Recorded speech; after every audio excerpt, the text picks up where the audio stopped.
Ever get that feeling that you should be doing more? Like there's something bigger out there for you. Oh, yeah. Maybe putting off, I don't know, some big decisions, especially about faith. Mm-hmm.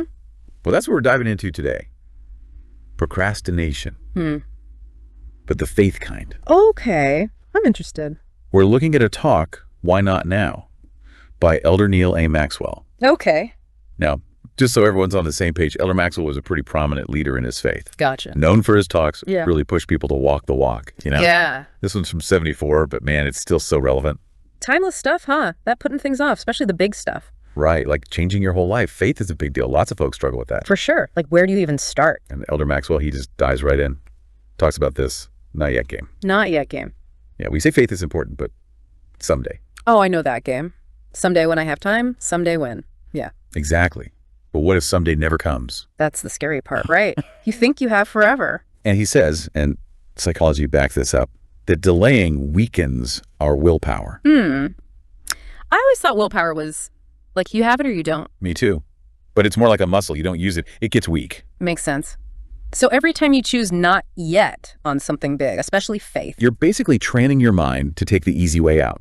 And over time, it gets harder to actually commit. each not yet is like a missed workout for your commitment muscles. Okay, now that's an image. And speaking of things that distract us from commitment, Elder Maxwell talks about how alluring the world can be. Right, all the shiny things. He uses these phrases like sadness and sensuality, the artificiality and the laughter of licentiousness. Whoa, heavy stuff. But yeah, you chase the fun, but then what? Exactly. You might miss out on something way deeper. And it's not just personal either. Oh. He talks about families. That casual faith in one generation can turn into like hostility in the next. Oh, that's a ripple effect. Yeah, your choices, they impact more than just you. It's like a spiritual inheritance, you know, You either pass it on or it fades. heavy stuff.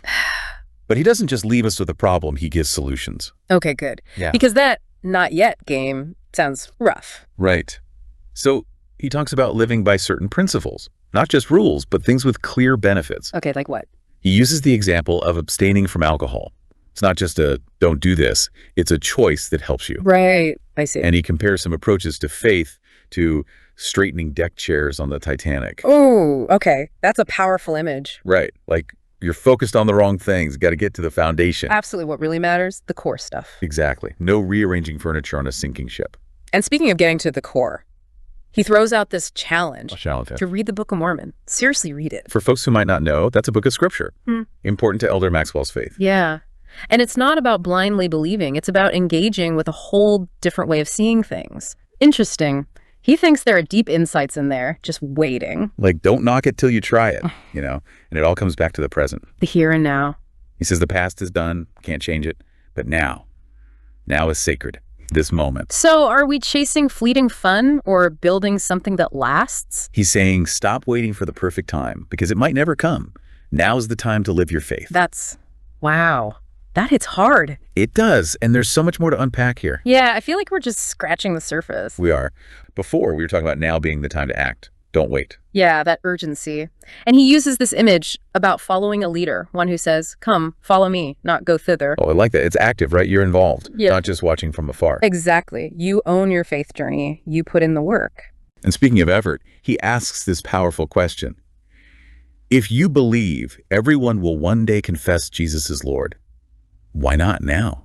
Whoa. Yeah, that makes you stop and think. Right. Why wait? If you believe it's true anyway, why not live it now? It's like he's calling us out on our hesitation. What's holding us back? He goes on to say that in that final moment of confession, it means less to kneel when you've run out of time to stand up. Powerful. There's a genuineness in aligning your actions and beliefs, especially with faith. It makes you think about priorities. Are we more worried about fitting in or standing up for what we believe, even when it's hard?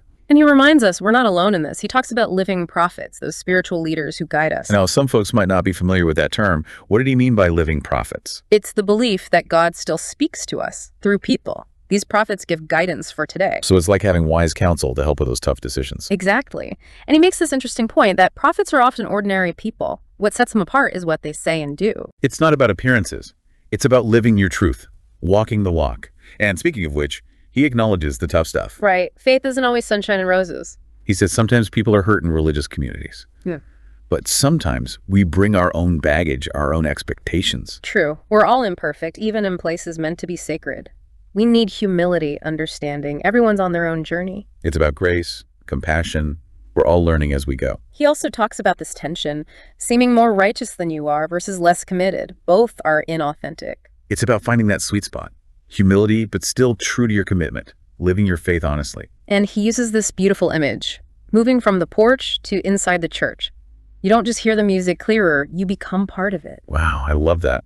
But what's that look like practically? Moving from the porch to inside? I think it's going from watching to doing, passive to active. You find your voice, you add it to the whole, you experience faith, the good and the bad. No more sidelines. You're on the dance floor, even if you don't know all the steps. Exactly. And he says, do it now. Don't let fear stop you. It'll never be easier than right now. The longer you wait, the more those doubts grow. Seize the moment. Trust that even if you mess up, you'll learn and grow along the way. Yeah. It might take humility, letting go of pride. But that refining process, he says, leads to a pure love, a better ability to serve others. Our flaws don't disqualify us. They're part of what makes the journey meaningful. And speaking of meaning, he uses this image. Hearts set so much upon the things of this world, they need to be broken first. We've all felt that, right? Yeah. Attached to things that don't truly make us happy. What did he mean by broken hearts? Letting go of the worldly stuff, the things we cling to for comfort but actually hold us back. Our hearts need to be reshaped, focused on something bigger. Making room for something more? It might hurt, but it leads to freedom, a real purpose. He's honest, though. He says there will be tears, trials, toil, but also final triumph, a victory worth it all. Faith isn't a walk in the park. There will be bumps. But if you keep going, the destination is worth it. He even says it's like overpacked luggage at Celestial Customs. You can't take it all with you, got to travel light. Essentials only. For those who don't know, what's Celestial Customs? It's a metaphor.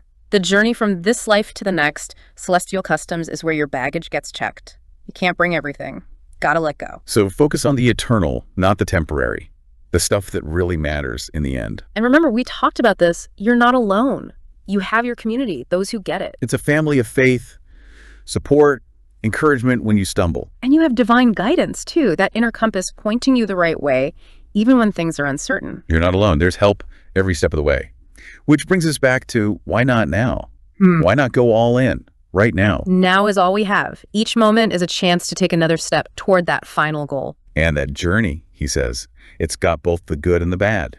Growth, change, becoming who you're meant to be. So much to explore still. So much wisdom packed in here. I know, right?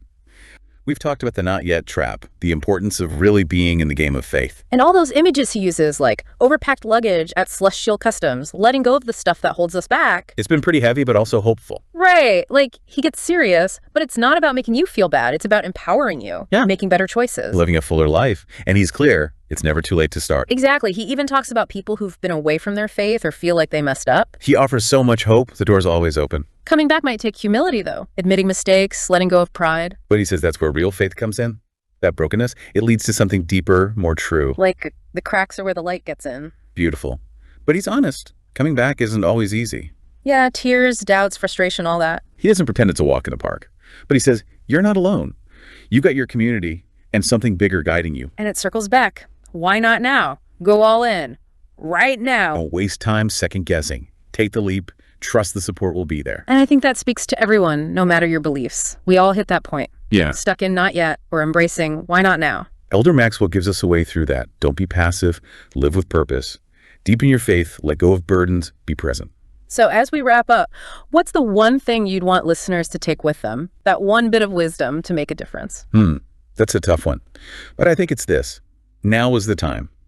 Don't let fear or putting things off steal your joy. If you're stuck in not yet, what's holding you back? What needs to go so you can truly live your best life? That's a good one. And remember, like Elder Maxwell says, you're not alone. Take that leap. Embrace now. See what happens. You might surprise yourself. Couldn't have said it better myself. Thanks for joining us on this deep dive. Till next time.